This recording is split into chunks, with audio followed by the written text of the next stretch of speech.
Assalamualaikum warahmatullahi. Bismillah walhamdulillah, wassalatu wassalamu ala rasulillah wa ala alihi wa sahbihi wa man walah. Asyhadu an la ilaha illallah wahdahu la syarika lah, wa asyhadu anna muhammadan abduhu wa rasuluh, amma ba'd. Bersyukur kita kepada Allah subhanahu wa ta'ala. Bab yang berikutnya, bab 55, bab berbuat baik kepada jiran tetangga. Hadis yang selepas daripada bab 50 tu, 51 hingga 54 itu adalah hadis-hadis di dalam tema yang sama. Sebab itu kita tidak membacanya kerana telah dihuraikan pada bab yang ke-50. Jadi kita ambil bab yang berikutnya, bab 55, bab al-wasati bil jar. Babul wasati bil jar. Bab berpesan, berwasiat agar kita berbuat baik kepada jiran tetangga. An Aisyah radhiyallahu anha عن النبي صلى الله عليه وسلم قال ما زال جبريل عليه السلام يوصيني بالجار حتى ظننت أنه سيورثه. Maksud hadis daripada Aisyah radhiyallahu anha wa an abiha, daripada Aisyah, Allah meridai dia dan ayahnya, daripada Nabi sallallahu alaihi wasallam, baginda bersabda, Jibril alaihi salam sentiasa mewasiatkan kepadaku. Maksudnya kerap, setiap kali bertemu dengan Nabi, di antara pesanan yang dipesan oleh Jibril kepada Nabi, diingatkan oleh Jibril alaihi salam, adalah supaya Nabi melakukan kebaikan, berbuat baik. Yusini bil jar, supaya aku berbuat baik kepada jiranku.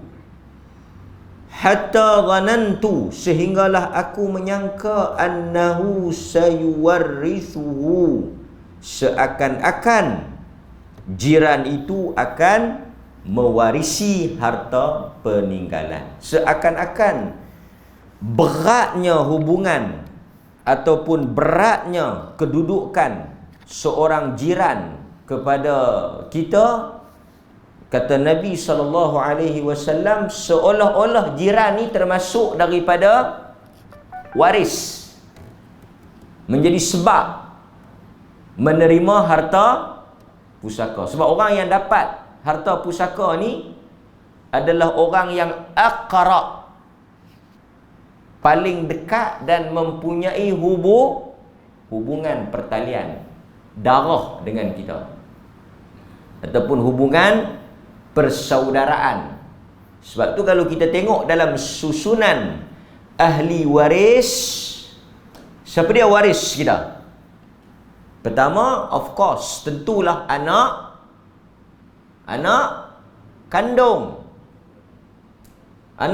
kita. Jadi anak dengan seorang bapa tu tentulah orang yang paling dekat lah. Siapa lagi? Suami dan isteri. Suami mewarisi harta isteri, isteri mewarisi harta suami. Kemudian lagi ahli waris, ibu dan bapa, datuk dan nenek. Datuk ada bahagian tak kat ni? Cucu dia mati, ada kan? Bahagian nenek pun ada.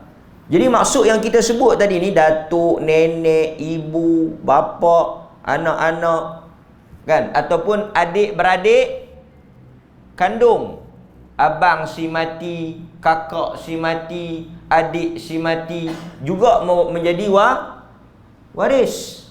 Jadi mereka ni siapa? Mereka ini adalah keluarga yang paling dekat.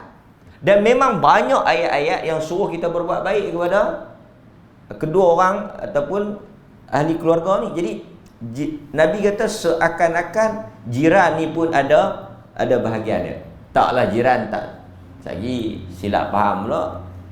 Mati jiran tu dia main tanya 1/6 ke 1/8. Dia tidak ada bahagian, tapi Nabi menyatakan zanantu, aku menyangka seakan-akan jiran ini menjadi ahli waris. Artinya dekatlah ataupun berat. Okey, kita tengok sedikit tajuk berkaitan dengan jiran ni.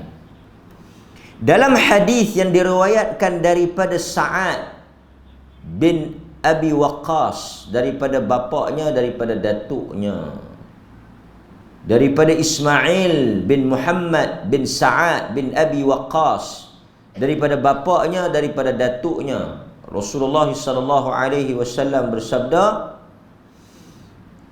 Nabi sebut isu jiran ni, tambahan kepada hadis yang kita baca tadi ni, apa dia?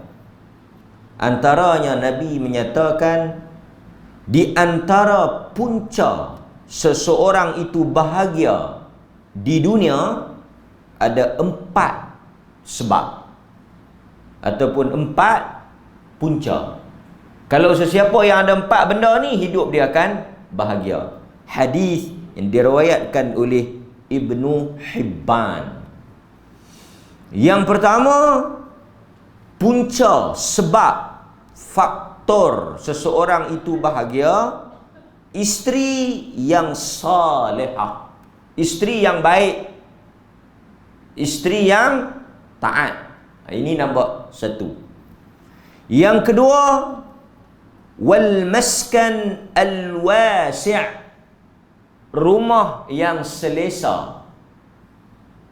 Nombor 1 bini, nombor 2 rumah. Ada bini yang elok, salihah, tapi rumah yang tak selesa, rumah yang sial. Dalam hadis Nabi kata, kesialan itu ada pada 3 perkara. Asy-syu'um. Nabi sebut asy-syu'um fi thalathah. Sial itu ada pada 3 benda. Rumah, kenderaan, bini, wanita. 3 benda ni boleh dikategorikan adanya asy-syu'um, sial. Panjanglah hadis tu kalau kita nak bahas. Hadis yang diriwayatkan oleh Imam Muslim. Cuma dalam hadis ni dia kata nombor 1, kalau satu orang tu ada isteri yang salihah, rumah yang selesa, wal jar as-salih, jiran yang baik, wal markab al-hani, dan juga kenderaan yang baik, kenderaan yang okey. So ada 4 benda. Isteri yang salihah, rumah yang selesa, jiran yang saleh, kenderaan yang dalam keadaan baik. Kalau ada 4 benda ni, sebab apa tuan-tuan? Kerana 4 benda ini adalah benda perkara yang senantiasa kita berhadapan dengannya dan berada di dalam persekitaran kita. Hari-hari kita akan menghadap muka bini kita, muka jiran kita, akan guna kereta kita, akan duduk di rumah kita. Jadi ini ialah 4 benda yang boleh kita katakan melekat, berada berada di samping diri kita. Sebaliknya 4 perkara yang menjanjikan keburukan dan kesengsaraan, syaqawah, kecelakaan, jiran yang buruk, isteri yang tak saleh, rumah yang tidak selesa, kenderaan yang tidak berada dalam keadaan yang baik. Itu 4 perkara yang menentukan kebahagiaan seseorang. Kemudian tuan-tuan, kalau kita tengok juga di dalam hadis ataupun di dalam Al-Quran ada menyebut tentang jiran ni. Kita kena kenali, sebab tajuk kita jiran ni, jadi kita kenali dulu siapakah jiran. Di dalam Al-Quran surah An-Nisa ayat 36. Di dalam Al-Quran surah An-Nisa ayat 36. Nabi SAW, Al-Quran menyatakan, An-Nisa ayat 36, Al-Quran menyatakan, sembahlah Allah dan janganlah kamu mensyirikkannya. Berbuat baiklah kepada kedua orang tua kamu, kaum qarabat, wabil walidain, ibu dengan bapa, wabidhil qurba, adik-beradik, wal yatama, anak-anak yatim, wal masakin, orang-orang miskin, wal jar. Quran sebut perkataan tu, wal jar, jiran. Jadi siapa dia yang kita wajib berbuat baik ni? Ibu bapa, ahli keluarga, anak yatim, orang miskin, jiran tetangga. Jiran tetangga ni pula diperincikan lagi dalam surah An-Nisa ayat 36 tu. Jiran tetangga yang ada hubungan dekat atau jauh ataupun sahabat. Okey. Sekarang kita tengok apa maksud jiran. Yang lain tu kita tak payah syarah, bukan kena dengan tajuk kita. Yang pertama, Allah menyebut tentang jiran yang mempunyai hubungan dzil qurba. Dia jiran kita, dalam masa yang sama dia juga adik beradik. Ini jiran kategori A. Jiran ni dia ada martabat dia, ada maqam dia, ada level dia. Nombor satu, jiran yang mempunyai hubungan kekeluargaan. Okey? Ada juga pandangan yang menyatakan bahawa jiran yang dekat ini ialah jiran yang seagama dengan kita. Nombor satu, jiran yang mempunyai hubungan kekeluargaan, dia jiran kita, dia juga adik-beradik kita. Ataupun jiran yang dekat ini jiran yang agamanya sama. Dalam taman kita tu, dalam kampung kita tu, dia jiran kita, dia juga agama Muslim, Islam macam kita. Jadi dia antara orang yang dikategorikan sebagai jiran yang dekat. Yang kemudian disebut jiran yang jauh. Jiran yang jauh. Tadi jiran yang dekat siapa dia? Jiran yang dekat ada dua makna.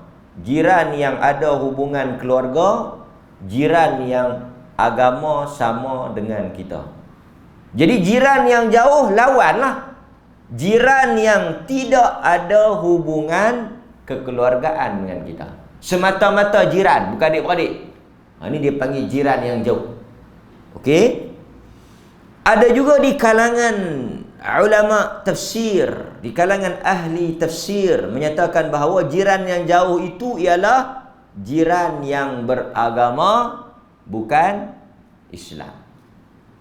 Jadi kalau orang tanya siapa jiran yang dekat, dia merujuk kepada ahli keluarga dan Islam, agama yang sama. Jiran yang jauh, jiran yang bukan adik-beradik kita, dan jiran yang tidak sama agama dengan kita. Tuan-tuan boleh tengok di dalam tafsir ada menyebut tentang makna jiran ni. Kemudian tuan-tuan, kata Al-Imam Ibnu Hajar, jiran ialah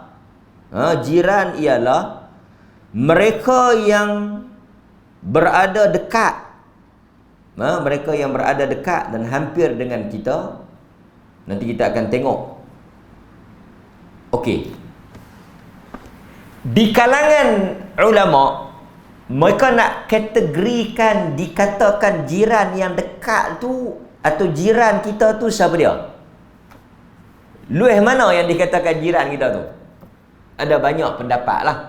Satu, jiran itu dikategorikan sebagai jiran menurut sebahagian pendapat apabila mereka mendengar azan.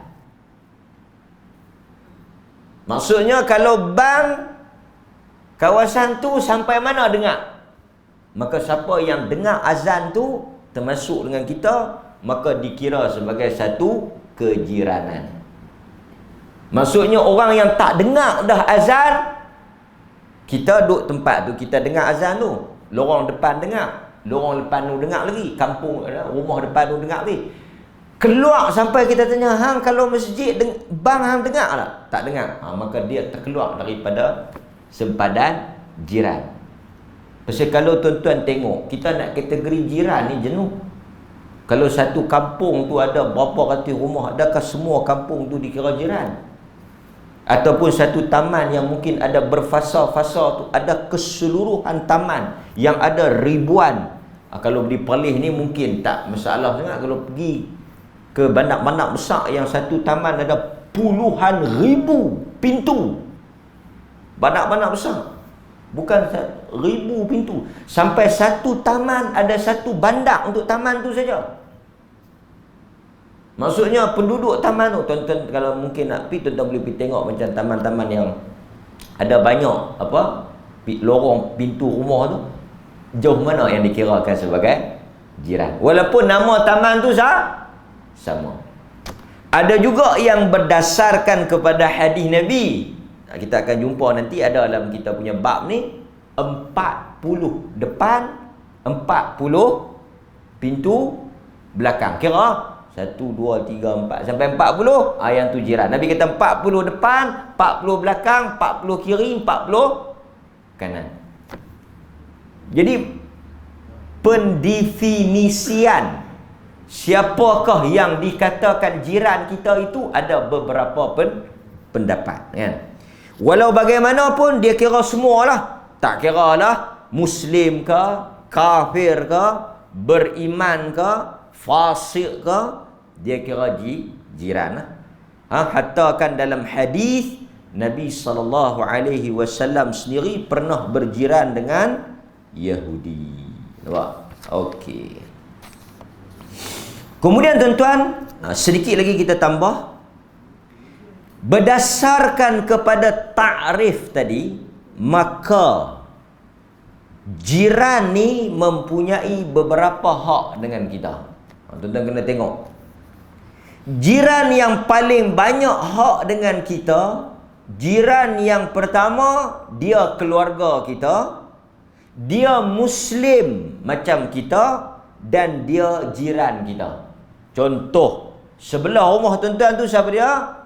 Nama dia Ahmad. Siapa dia Ahmad? Ahmad ni sepupu saya. Dalam masa yang sama, Ahmad ni pun orang Islam. Jadi Ahmad ni ada 3 benda dia berkait dengan kita. Ahmad adalah saudara kita.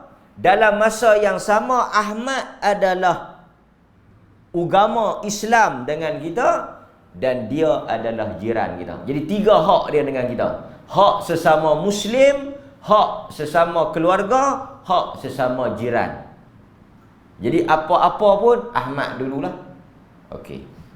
Yang kedua, jiran yang Muslim, hak sesama Islam, dan dia jiran, tetapi dia tak ada nombor 1 yang paling penting sekali tu, dia bukan keluarga kita. Jadi dia dapat 2 kelebihan saja. Dan yang paling last sekali, dia adalah jiran kita, tapi dia tak Islam dan bukan adik-beradik. Tapi ada juga jiran yang dia tu keluarga tapi tak Islam. Contoh macam kita dulu agama Buddha, kan? Lepas tu kita masuk Islam, adik-beradik kita tak masuk Islam. Jadi dia dengan kita mungkin jiran, keluarga, tapi tak sama agama. Boleh jadi. Pasal kadang-kadang yang masuk Islam ni seorang, yang lain tak masuk. Tapi tetap adik-beradik. Okey. Kemudian tuan-tuan hadirin mukminin, kita tengok pula hadis yang berikutnya. Yang ni hadis yang selalu kita bacalah. Daripada an Abi Shuraih Al-Khudai عن النبي صلى الله عليه وسلم قال من كان يؤمن بالله واليوم الآخر فليحسن إلى جاره ومن كان يؤمن بالله واليوم الآخر فليكرم ضيفه wa man kana yu'min billahi wal yawmil akhir falyakul khaira aw liyasmut, atau kama qala hadis Bukhari. Daripada Syuraih Ibnu Syuraih Al-Khudai, daripada Nabi SAW baginda bersabda, sesiapa yang mengaku beriman kepada Allah dan hari akhirat, hendaklah dia berbuat baik kepada jirannya. Itu kita ambil setakat itu je, kaitan dengan tajuk je. Sesiapa yang mengaku sebagai orang beriman, kayu ukur kepada iman dia itu, tanda kepada iman dia itu, bukti kepada iman dia itu, terjemahan kepada iman dia itu, kita boleh tengok sejauh mana kekuatan iman dia itu. Kita boleh perhati sejauh mana sikap, muamalah, hubungan dia dengan jiran dia. Jadi tuan-tuan, macam mana nak tengok iman seseorang? Tengok pada perlakuan dia kepada jiran dia. Kemudian kita tengok pula hadis yang ke-103, bab yang ke-56, daripada Abu Dhabiyah Al-Kala'i. Dia kata, sami'tu Al-Miqdad bin Aswad Al-Aswad yaqul, hadis ni daripada Miqdad bin Aswad, sa'ala Rasulullah sallallahu alaihi wasallam ashabah 'an zina qalu haram. Kata dia, Rasulullah sallallahu alaihi wasallam bertanya kepada para sahabatnya tentang zina. Lalu baginda berkata haram. Lalu mereka menjawab, qalu, mereka menjawab haram. Kemudian tuan-tuan, mereka menyatakan lagi, haramahullahu wa rasuluh, telah diharamkan perbuatan zina oleh Allah dan Rasulnya. Faqal la yazni ar-rajulu bi'ashratin niswatin aysar alaihi min ayyadni bi imra'atin jarih. Nampak? Kita ambil takat tu. Berzina dengan 10 orang wanita lebih ringan daripada berzina dengan isteri jiran. Berat ni. Berzina dengan seorang lelaki tu, dia berzina dengan 10 orang wanita yang bukan jiran dia, yang tak ada kaitan dengan rumah tangga dia. Aisar maksud apa? Lebih ringan. Lebih ringan dosanya. Dosa tu berat. Tapi kalau nak buat perbandingan antara berzina dengan satu orang wanita yang tak ada kaitan dengan kita, pergi berzina dengan isteri imra'atin jar, isteri jiran tu, lebih berat dan lebih buruk. Apa dia? Berzina dengan isteri jiran. Nampak?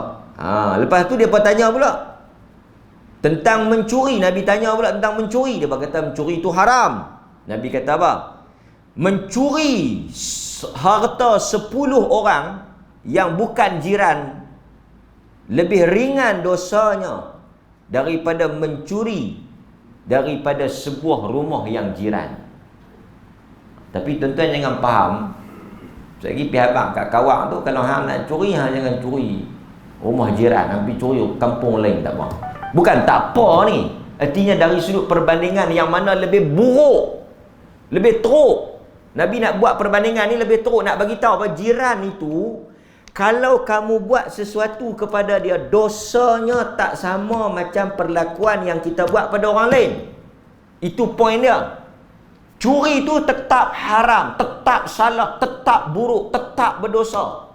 Cuma kalau nak dibandingkan perbuatan kita pada orang lain dengan perbuatan kita pada jiran tu, di sisi pandang Tuhan, yang teruknya adalah sikap pada jiran. Kerana apa kata para ulama? Kerana jiran ni adalah orang yang paling dekat dan orang yang senantiasa menghulurkan bantuan dan sumbangan. Orang yang paling awal datang ketika berlakunya kesusahan. Orang yang paling dekat untuk diminta bantuan. Tiba-tiba orang yang begini dekat dan baik hubungannya dengan kita, kita berbuat buruk padanya. Jadi pasal apa tuan-tuan dosa dengan jiran ni lebih teruk daripada dosa dengan orang lain? Dari sudut hubungan. Dari sudut hubungan. Kemudian tuan-tuan tengok hadis yang berikutnya pada bab yang ke-57. Kita ambil satu lagi. Hadis nombor 105. 105. Daripada Abdullah bin Amr,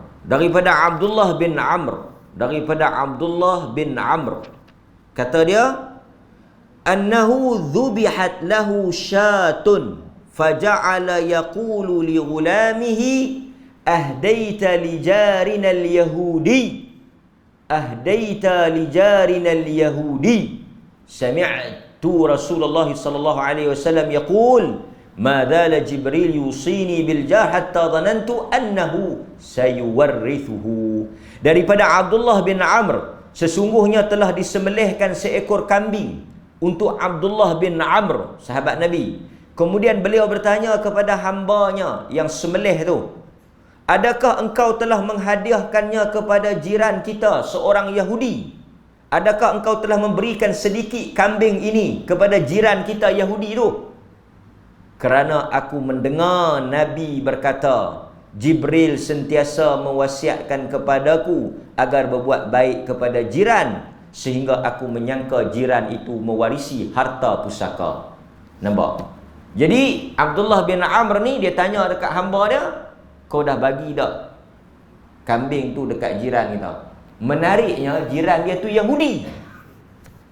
Yahudi. Sebab itu tuan-tuan, kita bincang, ada dibincang di kalangan para fuqaha, para ulama tentang apa? Isu memberi daging aqiqah dan daging korban kepada bukan Muslim. Ada bincang bab itu, walaupun ada di kalangan para ulama yang tak membenarkan diberi daging korban ni kerana daging tu ibadah. Jadi daging korban, kita kena faham lah, pandangan bagi daging korban dengan akikah kepada orang bukan Islam ni, ada pandangan yang menyatakan tak boleh. Pandangan yang menyatakan tak boleh makan. Dan ada pandangan di sana yang menyatakan boleh makan daging akikah dan boleh makan daging korban. Dan kita tengok, wallahu ta'ala a'lam, boleh diamalkan kedua-dua pandangan tu melihat pada keadaan. Umpamanya tuan-tuan yang ada jiran bukan Muslim, kan? Dia dekat dengan rumah tuan-tuan, kan?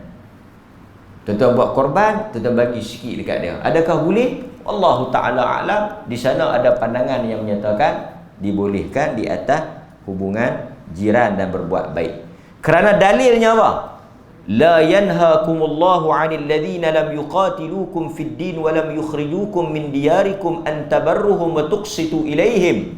Allah tidak melarang, surah Al-Mumtahanah. Allah tidak melarang kamu untuk melakukan kebaikan kepada orang bukan Islam selama mana mereka tidak memerangi kamu, tidak mengusir kamu keluar daripada kampung kamu, untuk kamu berbuat baik dan bersikap adil. Kata para ulama, itu antara dalil bolehnya kita memberikan daging korban kepada orang bukan Islam, apatah lagi dia adalah jiran kita.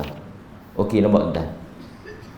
Kemudian hadis tentang siapa yang paling utama untuk kita dahulukan bila kita nak buat jiran ni, ada jawapannya dalam hadis Aisyah pada muka surat 120.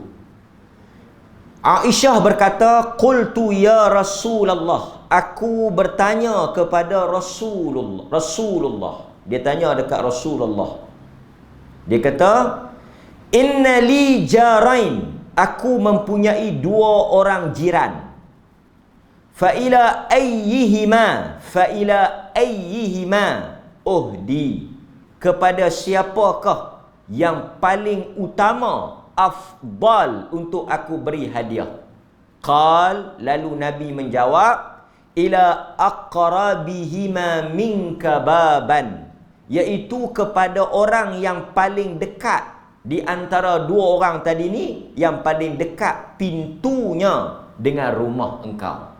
Jadi maksudnya kalau tuan-tuan ada barang tu sikit, tuan-tuan nak bagi dekat siapa? Bagi dekat orang yang paling dekat rumah dia dengan kita. Itu apa yang diajar oleh Nabi kepada Aisyah.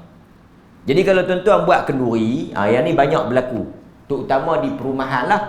Dia buat kenduri, dia hanya panggil lorong dia saja. Dia panggil lorong dia saja. Boleh tak boleh? Boleh lah. Jadi lorong lain tu jangan duk berasa apa lah. Pasal dia menggunakan hadis ni. Dia panggil yang sebelah. Jangan pula pi jadi tak ketahuan punca. Dia pi panggil orang luar yang jiran sebelah dia tak panggil. Lepas tu dia pi parking pula depan rumah jiran tu. Lepas tu jiran tu tanya, ada apa ni? Tak tahu lah. Tak kenal lah. Ni sebelah rumah buat kenduri. Saya duk mengajar sekali dengan dia. Dia panggil mai. Lah ni tuan-tuan, yang duit banyak. Yang duit banyak ha. Masalah kita tu, ni masalah orang yang tu imam pun masalah, saya ingat benda yang sama. Orang ada duit. Lah COVID tak boleh buat kenduri besar-besar kan. Tapi masalah dia, kenduri ni sensitif. Sekali lagi kita panggil kawan tu, dia pergi berjumpa di market, keluar cerita, dia nak jadi pasal. Tapi siapa yang ada duit, tuan-tuan yang ada duit ni buat, ada dah 2-3 orang yang buat 8 hari 8 malam atau 8 sesi. Malam yang pertama, jemputan geng masjid. Jemputan malam yang kedua, jiran taman. Malam yang ketiga, rakan sepejabat. Malam yang keempat, geng mana pula. Malam yang keenam, geng mana pula. Kampung ke, apa ke, panggil. Senang. Buat begitu boleh?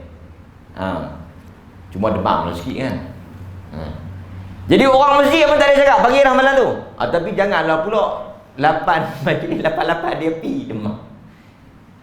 Yang taman tu Musa, hangpa tak sampai lagi gilik hangpa. Nanti akan sampai gilik hangpa. Malam ke berapa tak tahu. Ni buat untuk orang masjid tu.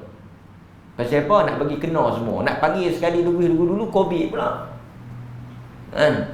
Pecah-pecah macam tu. Jadi kita mungkin boleh buat dekat kaedah tu.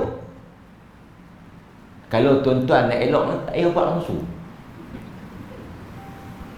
Senang. Bila tak buat langsung, tak ada siapa bercakap. Dia panggil hang, dia tak buat. Senang kan. Walah kalau kita orang mengaji, kita tak ada masalah orang tak panggil. Pasal apa? Kalau kita orang mengaji, orang yang faham, ada ilmu, orang tak panggil tak ada masalah. Pasal memanggil ni hak tuan rumah. Hatta kita kalau kita pi, ada kawan kita tak kan dalam hadis Nabi pi tanya dulu. Bahkan ada hadis yang kawan tu dia buat untuk 5 orang, dia pi dekat Nabi, dia tanya ni. Satu Nabi 1 2 3 4 5. Yang lain dak. Terus terang-terang. Yang lain dak. Jadi Nabi pi 4-5 orang yang dipanggil tu, yang lain faham, pasal tak dipanggil. Itu hak tuan rumah. Lepas tu para ulama bincang pasal apa dia panggil Nabi saja, pasal apa dia panggil takat 5 orang saja, bincang. Itu hak dia, itu kemampuan dia, itu apa dia, itu tak ada isu. Tapi kita kena bacalah hadis ni. Utama sekali jiran yang paling dekat. Jadi jiran yang paling dekat tu kita panggil habis lorong tu, lorong lain mungkin kita tak panggil. Tadi tak boleh kata apa. Jangan pula pergi taman tu dia pergi 7-7 pula. Ini lagi tak elok. Dia pergi rumah tu pasal apa? Geng dia. Ini pasal apa? Kan, geng dia.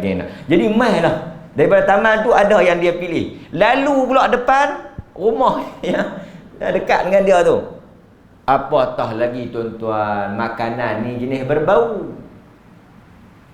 Bau dia buat ikan kering ke apa? Bau, moang bau. Rumah sebelah buat kenduri. Dia tak pergi dah. Tak. Nampak. Agama ajak sampai ke tahap itu, kan? Nampak. Hadirin mukminin. Okey, kemudian para ulama juga ada menyebut bahawa kita boleh nampak. Di kalangan jiran-jiran ni pula kita boleh halusi lagi. Muslim, adik-beradik yang paling dekat dengan pintu kita. Ada lagi, kita boleh buat rincian lagi. Jiran kalau dia Muslim dalam satu lorong, okey. Dalam satu lorong tu semua Islam. Betul tak? Boleh jadi tak? Itu mudah. Dalam satu lorong tu ada 10 biji rumah. Semua Islam. Tetapi semua pergi masjid tak? Yang ni dia panggil soalan cengeng sikit. Dia dah nombor daripada A1 sampai A10 ni semua Islam. Macam mana ustaz? Tapi yang pergi masjid saya dengan hak depan ni, hang panggil dia saja main makan. Kalau orang lain tanya, hang jawab terus. Awak duk panggil dia. Aku panggil dia pasal dia duk pergi masjid. Kalau hang nak main juga, hang pergi masjid. Boleh? Boleh tak? Boleh. Salah jawapan tu. Betul ya? Dia nak marah pun tak boleh. Dia tak aku pun jiran tapi jiran yang tak pergi masjid. Kan? Pindah terus esok. Kita maki-maki nak pergi subuh tengok lori main. Lori besar. Siapa? Dia ni pindah beli rumah tanah. Berjaya tazkirah kita. Okey. Sebab ada dalam hadis Nabi SAW menyebut apa? Nabi kata tidak makan, tidak bersahabat seseorang itu melainkan orang beriman, dan tidak memakan daripada makanan dia melainkan orang bertakwa. Artinya apa?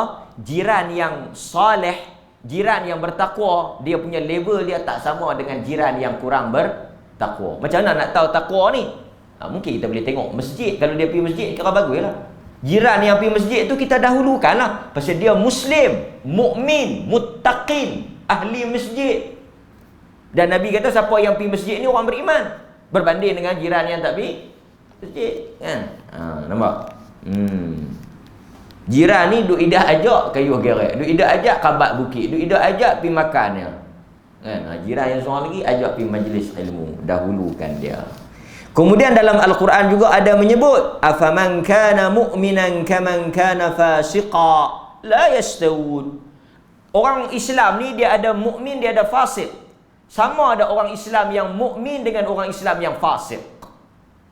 Sebahagian ulama tak benarkan kita duduk semeja dengan orang fasik walaupun dia Muslim. Kerana tuan-tuan, bila kita orang beriman, orang saleh pergi duduk satu meja dengan orang fasik, orang tak beriman, dia jadi satu lesen untuk dia kata tak ada apa, dia okey ya, dia tak kata apa. Kan? Nampak? Itu Quran tanya tu, sama tak orang beriman dengan orang fasik? La yastawun, tak sama. Tak sama. Kan? Okey? Demikianlah tuan-tuan beberapa hal yang boleh kita sebut di dalam tajuk hadis jiran ni, dan insya-Allah taala kita akan sambung berikutnya dalam hadis-hadis yang ke hadapan insya-Allah taala. Jadi mudah-mudahan tuan-tuan, di samping kita mengimarahkan masjid, kita juga hendaklah menjadi duta kepada masjid. Wassallallahu ala nabiyyina Muhammad wa ala alihi wa sahbihi wasallam, walhamdulillahi rabbil alamin. Assalamualaikum warahmatullahi wabarakatuh. Dan saya telah dimaklumkan pagi ni tuan-tuan balik makan bersama jiran.